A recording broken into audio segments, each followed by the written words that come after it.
नमस्कार, मैं उनिशा। आप देख रहे हैं देश न्यूज़ का खास कार्यक्रम प्रेस वार्ता जिसमें हम आपको बताते हैं देश दुनिया की तमाम बड़ी अपडेट, तमाम बड़ी जानकारी। ऐसी कौन सी खबरें जो अखबारों में हेडलाइंस बनी है। हमारे साथ जुड़ चुके उत्तर प्रदेश से ज्ञानेश जी, हमारे साथ उत्तराखंड से जुड़ चुके हैं दीपक जी। बहुत बहुत स्वागत है आप दोनों का हमारे खास कार्यक्रम प्रेस वार्ता में। हम सीधे चलेंगे उत्तराखंड की और उत्तराखंड की तमाम अपडेट दीपक जी हमारे दर्शकों को दें। हल्द्वानी में बनपुरा में जो पूरी के मदरसे जो प्रशासन के द्वारा जो मदरसा और जो धार्मिक स्थल को तोड़ने के बाद जो हिंसक घटना हुई थी, उसके बाद में जो लगातार जो प्रशासन है लगातार उस घटना को रोकने के लिए लगातार कल से पूरी मॉनिटरिंग कर रहा था। बात करें डीआईजी, मुख्य सचिव, पूरे पूरे प्रशासन लगातार जो पूरा घटनाक्रम हुआ है जिसमें जो हिंसक पूरा मामला हुआ था जी उसमें जो है कम से कम 150 से ज्यादा लोग घायल हैं, जिसमें जो मौतों का आंकड़ा लगभग जो 6 तक पहुंच गया है। और वही बात करें जो इस पूरे मामले के बाद में पूरे उत्तराखंड में हाई अलर्ट घोषित कर दिया गया था कि इसके बाद कोई जो हिंसक घटना आगे आगे ना बढ़े। इसको लेकर जो है कल जो पूरे विधानसभा स्तर पर जहां जहां पुलिस थाने हैं, कोतवाली है, वहां पर जो पुलिस प्रशासन ने अपनी ओर से जो है फ्लैग मार्च किया था। वही जो सीएम धामी है, सीएम धामी ने जो जो पुलिस प्रशासन के लोग इसमें घायल हैं उनका हालचाल जाना था। तो कहीं ना कहीं जो है हिंसा घटना के बाद जो प्रशासन पुलिस प्रशासन ने पूरा जो पूरा क्षेत्र है उसे पूरी छावनी में तब्दील कर दिया है। और लगातार जो जो इसके बीच जो उपद्रवी थे उन्हें जो है खोजने का काम लगातार सीसीटीवी फुटेज हो चाहे अन्य वीडियो उनसे खोजने का काम किया जा रहा है। वहीं सीएम धामी ने कहा है जो उपद्रवियों ने इस तरह का बवाल माहौल खराब करने का काम किया है उन्हें किसी भी कीमत पर बख्शा नहीं जाएगा। जी, हम सीधे चलेंगे उत्तर प्रदेश की और ज्ञानेश जी उत्तर प्रदेश से हमारे साथ जुड़े हैं। ज्ञानेश जी, उत्तर प्रदेश की तमाम अपडेट हमारे दर्शकों को बताएं।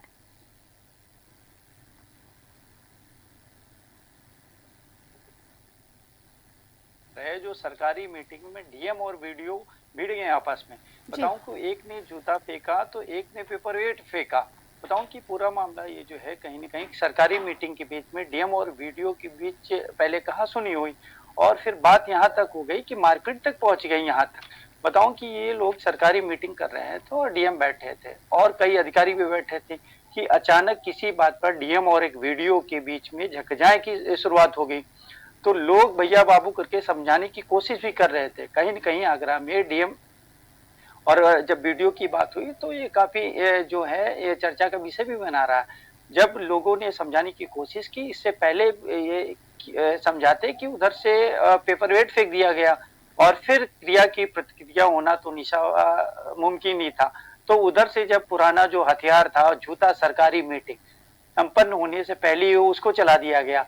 तो कहीं न कहीं ऐसी खबर जो निकल के आई है कि ये जो है ये डीएम और जो बाबू हैं इनके बीच किसी बात को लेकर बहस हो गई। अब बड़ा सवाल ये है कि जब इस तरीके से जो अधिकारी हैं, जो बाबू हैं, कहीं न कहीं अगर ये मीटिंग में करते तो उससे समाज पर इनकी छवि क्या जाती है। तो ये आगरा में चर्चा का विषय बना हुआ है निशा।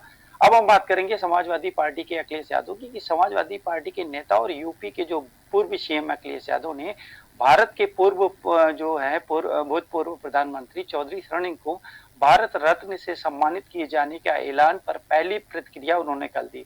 उन्होंने कहा कि उन सबको बधाई और धन्यवाद मैं देता हूँ जिनकी वजह से यह परिणाम दिखाई दे रहा है। देश के पूर्व प्रधानमंत्री किसान नेता जो हैं उन्होंने अपनी पूरी जिंदगी किसानों की नौकरी के लिए लगा दी और उसके बाद में उन्होंने कहा कि पूर्व प्रधानमंत्री चौधरी शरण सिंह को भारत रत्न देने की घोषणा पर सपा प्रमुख जो अखिलेश यादव ने कहा कि बहुत बधाई और चौधरी शरण सिंह के लिए जो भारत रत्न की मांग समाजवादी पार्टी ने की थी और जितने भी लोगों को भारत रत्न मिला है मैं उनको बहुत और शुभकामनाएं और बधाई देता हूं। यहाँ तक बताऊं आरएलडी प्रमुख जयंत चौधरी से बात होने के सवाल पर जब अखिलेश यादव से पूछा गया तो इन्होंने कहा इधर बात नहीं हमारी हुई है, जो बातें होनी है वे अखबारों में छप भी रही हैं। तो कहीं न कहीं इस तरीके की जयंत चौधरी को जो भारतीय जनता पार्टी में जाने पर प्रश्न किया तो अखिलेश यादव ने जवाब दिया। अब हम बात करेंगे निशा की मोदी सरकार में कि इस फैसले पर जो है कहीं न कहीं अखिलेश यादव खुशी जता रहे हैं। आपको बताऊं कि जो समाजवादी पार्टी के नेता और जो अखिलेश यादव हैं कहीं न कहीं भारत के जो भूतपूर्व प्रधानमंत्री चौधरी चरण के लिए, इसके लिए इन्होंने खुशी जाहिर की। इससे कहीं न कहीं उन्होंने भारतीय जनता पार्टी को धन्यवाद भी कहा है। अब हम आपको बता दें कि जो उत्तर प्रदेश के गाजियाबाद जिले में लोनी के जो एसएचओ हैं अनिल राजपूत, वो सस्पेंड हुए हैं और आरोप है कि एसएचओ ने थाने के एक जो पुराने सीटर थे चाहत राम को अवैध तरीके से एक गनर दे दिया था और जांच में पुष्टि भी हुई, जिसके बाद पुलिस कमिश्नर अजय कुमार मिश्रा ने गुरुवार को रात में जो है कहीं न कहीं इनको जो है सस्पेंड कर दिया गया है। तो इस तरीके के जो एसएचओ है मनबड़ है उस पर संज्ञान लिया कप्तान ने और कार्रवाई की। अब हम बात करेंगे रामपुर की कि जिला जो रामपुर है आजम खां जिसके लिए जाने जाते हैं, वहां पर एक जौहर यूनिवर्सिटी का जो सपना था जौहर का, उनका आजम खां का, उस पे कहीं न कहीं इस पॉलिटिकल पार्टी ने आजम खां ने पूरी तरीके से अपनी छवि जो है वो धूमिल की है।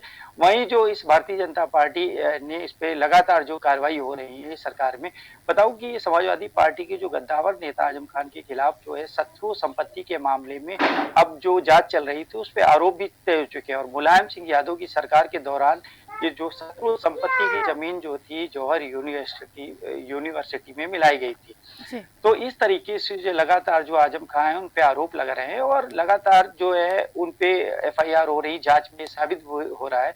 अभी शत्रु संपत्ति का मामला था जिसपे जांच हो रही थी और एफआईआर हुई, इसमें कई लोग नामजद है जिसपे अब आगे की जाएगी। आपको बताऊं कि रामपुर एक ऐसा जिला था जिसमें समाजवादी पार्टी के जो गद्दावर नेता कहे जाने वाले आजम खां की वहां पे तूती बोलती थी निशा, और उनका कद और रुतबा इतना बुलंद था कि जिसके आगे कोई भी मुख्यमंत्री का हौसला भी जो है कहीं न कहीं जम तोड़ता दिखता था समाजवादी पार्टी में। और शायद यही वजह है उस वक्त जब आजम खां के खिलाफ कोई भी शिकायत लेकर गया तो तत्कालीन जो मुख्यमंत्री अखिलेश यादव ने साफ कह देते थे कि रामपुर के संबंध में अगर निर्णय कोई लेगा तो आजम खां ही लेंगे।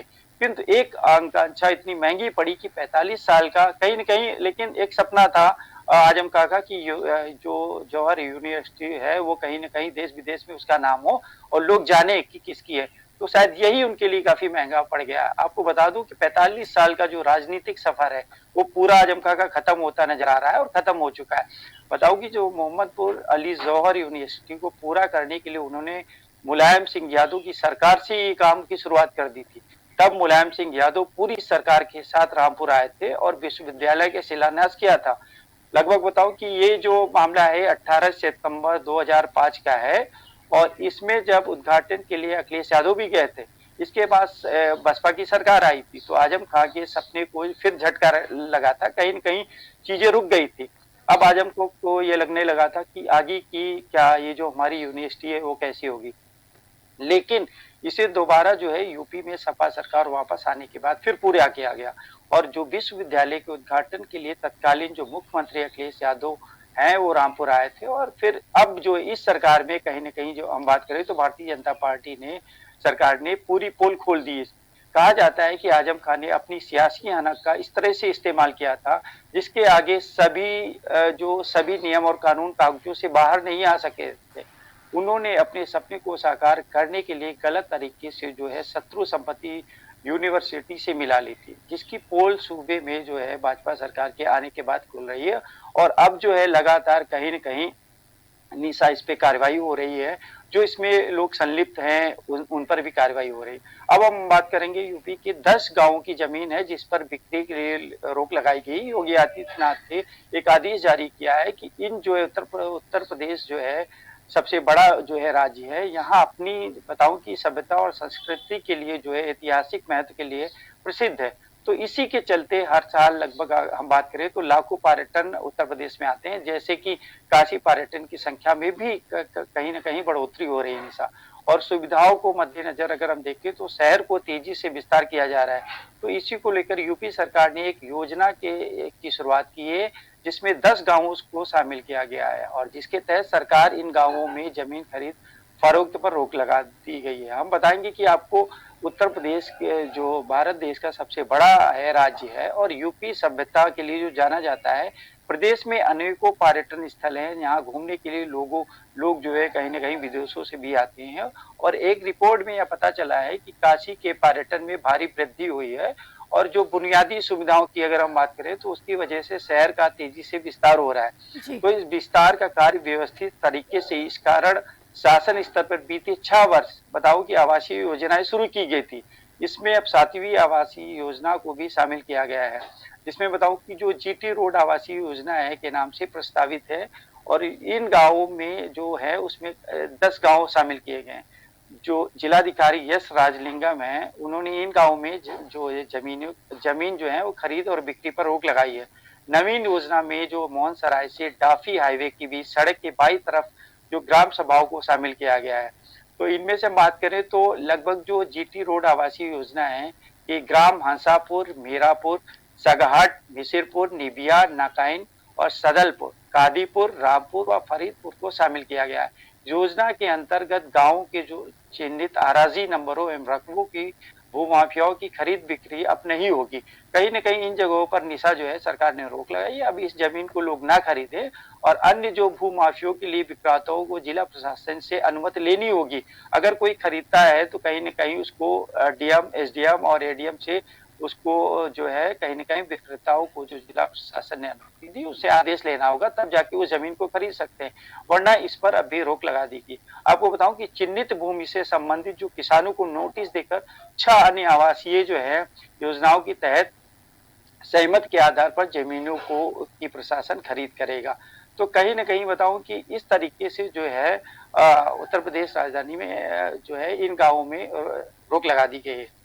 निशा जी जी, ज्ञानेश जी, हम फिर से चलेंगे उत्तराखंड की ओर। उत्तराखंड की दीपक जी और अपडेट जो सुर्खियों में है उत्तराखंड से या सोशल मीडिया में ट्रेंड कर रही हो। बिल्कुल, जिस तरीके से अब अभी लोकसभा चुनाव की घोषणा भी चुनाव की नहीं हो पाई है, बाकी इसके बाद नगरपालिका चुनाव भी होने, मगर जो प्रत्याशी हैं जो अपनी अपनी दावेदारी अपनी पार्टी, चाहे वो भारतीय जनता पार्टी हो या कांग्रेस हो, 2 ही पार्टियों का यहाँ हमेशा आपस में फाइट रहती है। अगर जो प्रत्याशी हैं अपने अपनी पार्टी में अपने अपने जो नेता हैं उनके आगे जो है अपने अपनी दावेदारी पेश कर रहे हैं। साथ ही जो उत्तराखंड का मौसम है फिलहाल जो बहुत सर्दी थी, लोगों को ठिठुरन से बड़ी दिक्कतों का सामना करना पड़ रहा था। आम आदमी बहुत परेशान था, पहाड़ से लेकर मैदान तक लोगों को बड़ी दिक्कत, रोटी की बात करें बड़ी दिक्कतों का सामना करना पड़ा था। वही जो सबसे बड़ी सुर्खियों में जो हल्द्वानी का पूरा मामला रहा है, बहुत ही पूरे दिन सुर्खियों में आज तक रहा है। फिलहाल स्थिति नियंत्रण में है। जो पुलिस प्रशासन है वो लगातार इस पर नजर बनाया हुआ है। बाकी मुख्यमंत्री जो सीएम धामी है वो भी इस पर नियंत्रण बनाए हुए हैं।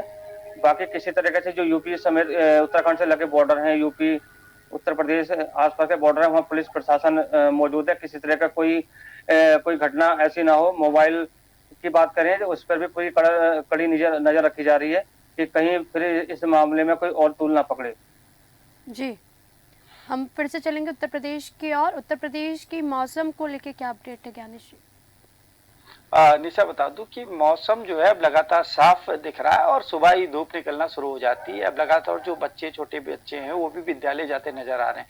कहीं न कहीं जो मौसम ने इधर, चाहे किसानों की बात करें चाहे हम आम लोगों की बात करें, मौसम ने सबकी कमर तोड़ दी और कहीं न कहीं जो ठंड है वो अपने आप रुक गई है, और जो सुबह से ही सूरज जो है वो दिखने लगता है।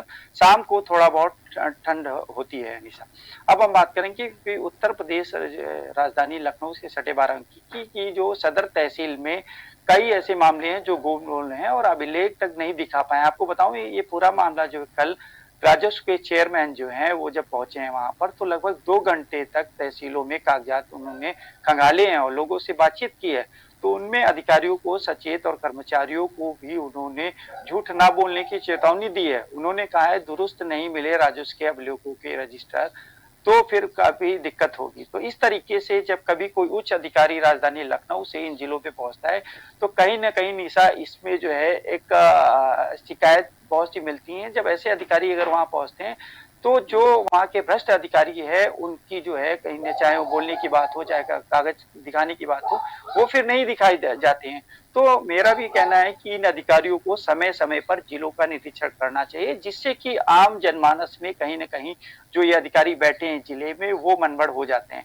तो अगर ऐसे अधिकारी जाते हैं, बताऊंगा ये पूरा मामला जो है बाराबंकी का है। जो राजस्व परिषद के चेयरमैन है हेमंत राव, वो लगभग बताऊं कि बाराबंकी राजधानी से जो सटा हुआ है 18 किलोमीटर वहां पहुंचते हैं और जब सदर तहसील के विभिन्न पटलों का निरीक्षण करते हैं, जांच पड़ताल करते हैं, तो यहाँ उन्हें काफी घोलमेल मिलता है। अब सोचिए आप इतने दिन बाद अधिकारी जाता है और जब बाबू कागज नहीं दिखा पाएंगे क्योंकि प्रॉपर उनका काम ही नहीं होता है, बहुत सी दिक्कतें होती हैं। लेकिन जब उच्च अधिकारी पहुंचता है तब सारे समय पर आने की कोशिश करते हैं, फिर भी बहुत समय से नहीं आते हैं। और कागज जब वो मांगते हैं कि भाई हमें सारे पेपर दिखाए जाए, अभिलेख दिखाइए आप, तो यहाँ तक बता दूं उन्होंने कहा कि जो किसान दुर्घटना बीमा के भुगतान से संबंधित जो मौके पर कोई रजिस्टर नहीं मिला कि भाई जो यहाँ पर जो किसान दुर्घटना बीमा है उसमें हमें रजिस्टर दिखाइए, तो मिला ही नहीं। अब सोचिए आप कि उनको नहीं दिखा पाए, तो आखिर ये जो कर्मचारी हैं प्रशासन के क्या करते हैं। और जब कोई उच्च अधिकारी है तो उनको नहीं पता होता कि वो क्या मांग लेगा, तो उसमें कहीं न कहीं आए बहुत सारी कमियां मिलती है। अब बड़ा सवाल ये है कि उनको ये लगता है कि एक दिन आए और फिर चले जाएंगे, तो इन लोगों को इसमें सुधार करने की जरूरत है। और समय से कोई भी, अगर यहाँ बताऊं कि आम जनता 40 किलोमीटर दूर जाती है, और चाहे वो जब पैसे लेने की बात होती है कि जो हमारा दुर्घटना हो गया है उसके लिए हमें पैसे की, तो काफी चक्कर लगाने के बाद ही समस्याओं का निदान होता है। अब हम बात करेंगे कि संबंधित जो रजिस्टर नहीं मिला, तो करीब 2 घंटे तक जो निरीक्षण अभियान चला, अधिकारी से लेकर कर्मचारी तक कहीं न कहीं हलकान रहे। और पूर्व से निर्धारित समय अनुसार सुबह लगभग करीब 11 बजे सदर तहसील पहुंचे राजस्व परिषद के चेयरमैन हेमंत राव। वो सबसे पहले पुलिस कर्मियों ने गार्ड ऑफ ऑनर की सलामी दी। इसके बाद वह सीधे कंप्यूटर रूम में पहुंचे और कंप्यूटर पर बैठकर ऑनलाइन आने वाले विभिन्न राजस्व संबंधी कार्यों के आवेदनों की स्थिति देखी और उनके निस्तारण के बारे में सत्यता भी परखी। तो इस दौरान पास में खड़े, अगर हम बात करें जो जिलाधिकारी है सत्येंद्र कुमार, वो काफी एक्टिव रहे और इस मौके पर उनके सवालों का जवाब भी देकर उनको संतुष्ट किया। तो बताऊं कहीं न कहीं जो ऐसे जिलाधिकारी अनिशा पहुंचते हैं जिले में जो फोन नहीं उठाते, लेकिन ये सत्येंद्र कुमार ऐसे हैं जो मौके पर पहुंचते भी हैं और फोन भी उठाते हैं और जवाब भी देते हैं। तो बहुत से इन अधिकारियों को इनसे सीख लेनी चाहिए। बताऊं कि जब उन्होंने कई सवाल किए हैं चेयरमैन साहब ने, तो उन्होंने जवाब भी दिया। इसके बाद राव देवी आपदा पटल पर पहुंचकर जो पटल सहायक भानु प्रताप सिंह से अब तक कार्रवाई की स्थिति पूछी और अभिलेख देखे। तो इस दौरान अभ्यर्थियों को दिए गए धनराशि संबंधित अभिलेख व पोर्टल को भी जांचा। इसके बाद बताऊं तो कृषि जो दुर्घटना बीमा योजना के पटल सहायक से जब दिसंबर माह तक वे भुगतान संबंधी रजिस्टर मांगा, तो कर्मचारी एक दूसरे का बगल झांकते रहे। तो सोचिए आप, इस तरीके से जब कोई अधिकारी मांगता है रजिस्टर तो एक दूसरे का मुंह देखने लगते हैं कि आखिर अब मैं क्या दिखाऊं। तो बड़ा सवाल ये है कि आखिर ये जब बड़ा कोई कर्मचारी पहुंचता है तभी क्यों ये संज्ञान लेते हैं। ये सब चीजें तो समय से पहले अपडेट करना चाहिए निशा। और इस पर बताऊं कि भेजे गए भुगतान का जब ब्यौरा पोर्टल पर नहीं मिलता है, इस पर डीएम ने आश्वस्त किया कि अब सभी तहसीलों का इसका ब्यौरा रखा जाएगा। तो वहीं बताऊं कि आने वाले जो ऑनलाइन आवेदनों की लेखपाल व कानूनगो द्वारा जांच संबंधी पत्रावली भी प्रस्तुत नहीं कर सके, तो अलमारी में ढूंढने के बाद रजिस्टर तक नहीं मिला। तो इस दौरान सतरेक निवासी जो लाभार्थी था जगजीवन से फोन पर बात कर यह जाना कि उसे धनराशि मिली कि नहीं। इस पर उसने कहा कि वह 2 माह से बैंक नहीं गया और उसके मोबाइल पर कोई मैसेज भी नहीं आया, जबकि पोर्टल पर अक्टूबर माह में दुर्घटना बीमा का लाभ देने को बताया गया था। तो सोचिए जो सरकारी योजनाएं है निशा, कहीं न कहीं वो धरातल पर बहुत कम दिखती है, नाम मात्र दिखती है। चाहे वो प्रधानमंत्री आवास हो, चाहे बीमा दुर्घटना हो, और चाहे इंश्योरेंस का पैसा हो, चाहे लेखपाल की जमीन का मामला हो। तो इस तरीके से जब कभी कभार कोई जाता है तो बहुत सारी खामियां मिलती हैं और फिर उस पर भी समय अनुसार अगर कार्रवाई की जाए तो शायद ये अधिकारी कहीं न कहीं निशा सुधरने का नाम लेंगे। तो बताऊं कि चेयरमैन श्री राव ने इसके बाद राजस्व अभिलेख पर लेखागार पहुंचे और उन्होंने यहाँ सर्किल वाल जो रखे अभिलेखों को देखा। नजाकत कक्ष में पहुंचने पर यहाँ तैनात कर्मचारी अपने पटल पर नहीं मिला। तो इस तरीके से कहीं न कहीं बहुत सारी खामियां जो राजधानी सटा जिला है बाराबंकी वहां पर आई। अब सोचिए इस जिले में अगर मात्र 17-18 किलोमीटर की दूरी पर यहाँ के कर्मचारी मनमानी करते नजर आए और कहीं न कहीं उन शिकायतों को चेयरमैन साहब ने सचेत किया कि आगे से ऐसी कोई हमें गड़बड़ियां नहीं मिलनी चाहिए। जी ज्ञानेश जी, बहुत बहुत धन्यवाद ज्ञानेश जी, आपने उत्तर प्रदेश की तमाम अपडेट हमारे दर्शकों को दी। उत्तराखंड से हमारे साथ दीपक शर्मा जी जुड़े थे, आपका बहुत बहुत धन्यवाद तमाम अपडेट देने के लिए। प्रेस वार्ता में आज हमने उत्तर प्रदेश और उत्तराखंड की तमाम सुर्खियां, तमाम हेडलाइंस को जानी। प्रेस वार्ता में फिर मिलेंगे नई सुर्खियों के साथ। देखते रहिए देश न्यूज़। नमस्कार।